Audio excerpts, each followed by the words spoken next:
안녕하십니까. 기사포스트 강사 권우석입니다. 자, 이번 시간에는 정렬 중에서 버블 정렬 말씀을 드리겠습니다. 자, 일단 이전 시간에 배웠던 선택 정렬을 빠르게 한번 정리하고요. 버블 정렬 설명을 드릴게요. 자, 선택 정렬은 어떤 식으로 구하는 방법이었습니까? 자, 이렇게 5개의 데이터가 있다. 자, 5개의 데이터가 있으면은 하나를 선택을 하고, 자, 나머지 값하고 비교하는 방식으로 정렬하는 방식이 선택 정렬이었습니다.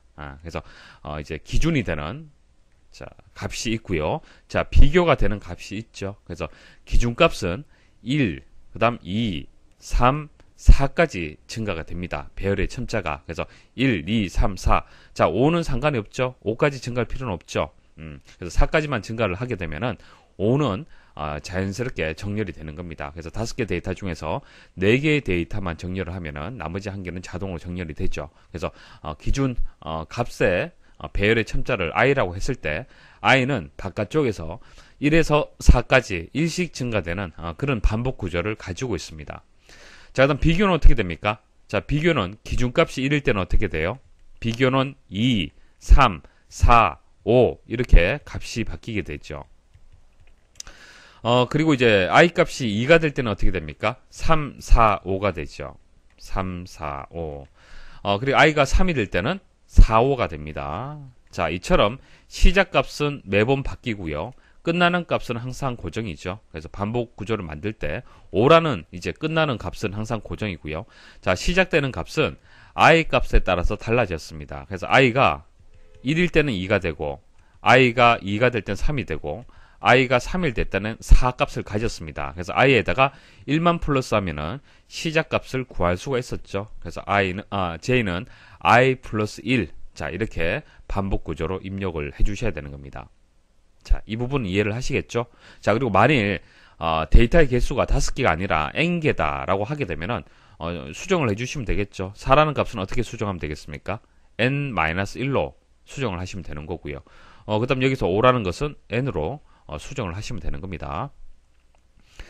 그리고 조건문은 어떻게 나왔습니까? 이제 기준값, 그 다음 비교값이 있으면은 오름차순이면은 크다. 자, 크다라고 비교 판단하면 됩니다. 자, 크다라고 비교 판단하면 되고, 자, 크다라는 것을 만족할 때는 아래쪽으로 분기가 되는데, 자, 교환이 이루어지는 이제 처리문이 되겠죠. 자, 3개의 처리문이 나오는데, 암기하는 방법은, 자, 조건문에 A의 i번째하고 A의 j번째를 그대로 가지고 와서 두 번째 처리문을 만드는 거예요. 등호해서 만들고요. 그리고 이렇게 연결을 해서 나머지 처리문을 만들 수가 있습니다.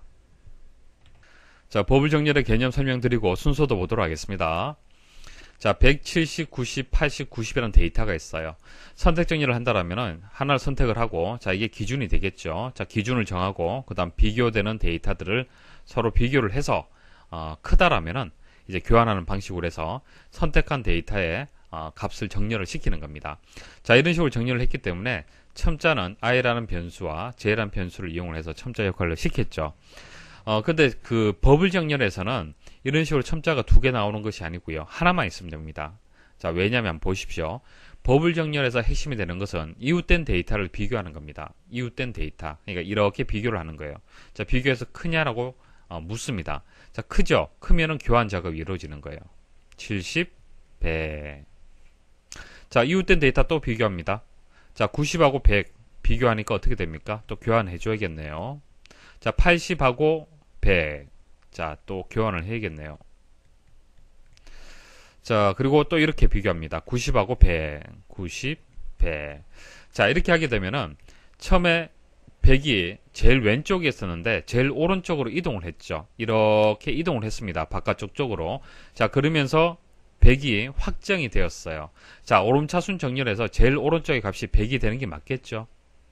자, 이런 식으로 해서 물속에 있던 그 물방울이 수면 위로 올라가는 개념을 생각하시면 됩니다. 이렇게 데이터가 있으면 이렇게 수면 위로 자연스럽게 올라가잖아요. 그죠? 자, 100이라는 숫자가 아래쪽에 있었지만은 정렬하게 되면은 이웃된 데이터를 서로 비교하다 보면은 이렇게 수면 위로 올라간다. 자, 그래서 버블 정렬이다.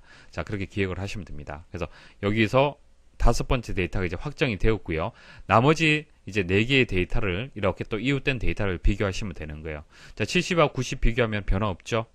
자, 90하고 80 비교하면 바뀌어야겠네요. 80. 자, 90. 자, 90 비교하면 변화가 없습니다. 그럼 90이 또 확정이 되는 거예요. 자, 이런 식으로 해서 하나씩 확정시키는 방법입니다. 자, 핵심이 되는 순서도 한번 정리를 좀 해드릴게요. 자, 선택 정렬하고는 다르죠. 선택 정렬의 개념하고 다릅니다. 여기 조건 처리해 보시면 아시겠지만은 i라는 변수가 배열의 첨자로 이용되는 것이 아니라 회전수를 계산하는 변수다. 이렇게 설명이 나옵니다. 회전수라는 것은 하나, 둘, 셋, 넷 이렇게 해서 하나를 확정 짓잖아요. 이것을 하나의 회전이라고 보는 겁니다. 자, 1회전. 자, 그 다음 2회전. 자, 2회전. 3회전일 때, 4회전일 때. 자, 4회전일 때, 자, 여기서 확정이 되겠네요. 그죠? 나머지 데이터도 자동으로 정렬이 되기 때문에 4회전까지만 작업을 하게 되면은 5개 데이터를 버블 정렬을 할 수가 있습니다. 그리고 배열의 첨자는 필요한데요. J라는 변수를 이용을 해서 배열의 첨자 역할을 해주는 겁니다. 자, 여기서는 이제 첨자가 하나만 있으면 돼요. 변수가. 왜 그러냐면은, 자, 이게 첫 번째 위치, 두 번째 위치, 세 번째, 네 번째, 다섯 번째죠. 선택 정렬에서는 첨자가 1일 때, 그 다음 J라는 이제 그 비교의 역할을 하는 첨자가 2, 3, 4, 5 이렇게 규칙이 좀 달랐어요. 그러니까 기준 첨자하고 비교 첨자하고의 규칙이 서로 달랐습니다. 하지만은 여기서는 이웃된 데이터를 비교하기 때문에, 자, 이웃된 데이터를 비교하기 때문에 첫 번째 이 위치하고 그 다음 위치하고, 자, 이웃된 데이터가 서로 어떤 관계입니까? 자, 첨자가 하나 더 증가하는 그런 관계에 있죠. 그래서 이것을 만약 J라고 했을 때는 J 플러스 1이 되는 겁니다. 그러니까 J가 1일 때는 2가 되는 것이고, J가 2가 된다라면은 3이 되는 것이죠. 그래서 J라는 변수만 이용하게 되면은 플러스 1만 하면은 이웃된 데이터하고 서로 비교할 수 있는 거예요. 무슨 뜻인지 아시겠죠? 그래서 배열의 첨자는 J 하나로 표현이 가능합니다. 그래서 이웃된 데이터를 비교를 할 때 이렇게 비교를 하는 거예요. A의 J번째하고 A의 J 플러스 한 번째 첨자하고 비교 판단하는 거예요. 그래서 J가 1일 때는 첫 번째하고 두 번째가 되는 것이고, J가 2라면은 두 번째하고 세 번째 데이터하고 서로 비교하는 겁니다. 자, 이 부분이 이제 조건 부분이 이제 확정이 되었으면은, 자, 교환이 이루어진 처리문 3개도 자동으로 만들어지겠죠. 자, 두 번째 처리문에서 요 그대로 입력을 해주시면 되는 거예요. 자, 등호만 입력을 해주시면 되겠죠. 자, 그리고 이렇게 연결이 되겠죠. 자, 남는 부분은 템포로해서 이렇게 입력을 해주면은 3개의 처리문을 이제 구할 수가 있습니다. 이런 부분들이 블랭크로 나온다고 해서 여러분들이 어렵게 느끼시면 안 되겠죠. 쉽게 암기를 하실 수가 있습니다. 자, 이렇게 해서 교환이 이루어지는 부분 이렇게 처리해 주시면 되고, 자, 바깥쪽 반복 구조는 당연히 회전수를 뜻하는 i가 되어야겠죠. 자, i는 1에서 4까지의 일식 증가가 되는 것이고요. 자, 그리고 j는 어떻게 되겠습니까? j는 1에서 5-i가 됩니다. 뭐 자세한 것은 뒤에 다시 말씀을 드릴 건데, 자, 보세요. i가 1일 때 어떻게 됩니까? 1회전일 때 어떻게 돼요? 1회전일 때, 자, 이거 i 변수하고 j 변수는 어떤 상관관계가 있는 것이 아니죠. 물론 마지막에 끝나는 부분의 값은 영향을 끼칩니다. 하지만은 시작되는 값은 항상 어떻게 돼요? j는 항상 1부터 시작합니다. 그죠? 이렇게 확정 짓고 다시 1부터 이렇게 비교해요. 그러니까 마지막 끝나는 시점이 i하고 연관이 있는 거예요. i 변수하고. 됐습니까?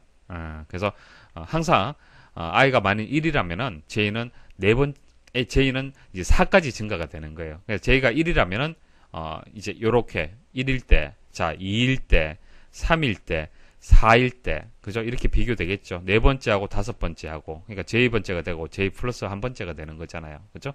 그래서 j는 4만 마지막 4값만 가지면은 1회전 작업을 마칠 수가 있는 겁니다. 그래서 i가 2가 되면은 이제 3이 되는 것이죠. 3까지, j가 3이 될 때까지 반복을 시켜주면 되는 겁니다. 자, 이 부분을 풀어서 다시 한번 말씀을 드릴게요. 자, i가 1회전일 때, 1일 때 j는 1부터 4까지 증가가 되었습니다. 자, 첫 번째, 두 번째, 세 번째, 네 번째. 자, 이렇게 하게 되면은 j가 1일 때는 첫 번째하고 두 번째가 비교가 될 거고요. 2일 때는 두 번째하고 세 번째. 자, 3일 때는 세 번째하고 네 번째. 자, 4일 때는 네 번째하고 다섯 번째하고 이렇게 비교할 수 있잖아요. 그죠? 자, 그래서 i가 1일 때는 j가 1에서 4까지의 값을 가지는 겁니다. 그래서 이웃된 데이터끼리 비교해서 교환 작업이 이루어지는 거고요. 그리고 i가 2일 때는 어떻게 됩니까? j는 1부터 일단 시작을 해야 돼요. 그래서 마지막 데이터는 일단 확정이 되었기 때문에 이렇게만 이제 비교 판단해 주면 됩니다. 그래서 j가 3이 될 때까지 증가를 시켜주면 됩니다. 자, 이렇게 해서 이제 i가 4일 때까지를 다 체크를 해 보시면은 i는 일단 1, 2, 3, 4까지 증가된다라는 것을 알 수가 있기 때문에 i는 1부터 1씩 증가돼서 4까지다라는 반복 구조의 이 부분을 찾을 수가 있을 거고요. 자, j는 이제 1, 2, 3, 4, 1, 2, 3, 1, 2, 1 이렇게 되죠. 자, 이렇게 값이 바뀝니다. 항상 고정되는 것은 시작값이죠. 시작값은 1로 항상 고정이 되고 증가치는 1입니다. 자, 그렇기 때문에 j는 1. 자, j는 1부터 1씩 증가된다. 이 부분 생략됐죠. 근데 끝나는 부분, 반복하는 끝나는 부분은 4, 3, 2, 1로 됩니다. 그래서 4일 때는 i가 1일 때 4가 되고 i가 2일 때는 3이 되는 거죠. 그래서 i 값에 어떤 영향을 받는다. 그렇게 보시면 되죠. 그래서 5에다가 i 값을 빼게 되면은 j 값을 찾을 수가 있습니다. 자, 그래서 5 빼기 i가 된 겁니다. 자, 문제 분석 단계는 뭐 다 설명을 드렸던 내용이죠. 자, 오름차순일 때는 크다, 내림차순일 때는 작다 이렇게 주시면 됩니다. 자, 순서도 한번 보도록 하죠. 이 부분이 이제 입력하는 단계입니다. 배열에 5개 데이터를 이제 입력하는 단계가 되고요. 그리고 이제 정렬이 끝나면 이제 출력하겠죠. 자, 처리 부분이고 이 부분은 자, 처리 부분에서 이제 버블 정렬이 이루어지는 겁니다. 자, 조금 전에 다 말씀을 드렸습니다. i는 이렇게 규칙을 가지고요. j는 1에서 5-i까지 규칙을 가지고요. 자, 이웃된 데이터를 이제 비교하는 겁니다. 그래서 j 변수만 있으면 됩니다. 자, 크냐라고 비교 판단하시면 되고, 자, 이것을 조건문을 보게 되면은 두 번째 처리문을 또 구할 수가 있고, 이렇게 연결을 해주시면은 세 개의 처리문을 구할 수가 있습니다.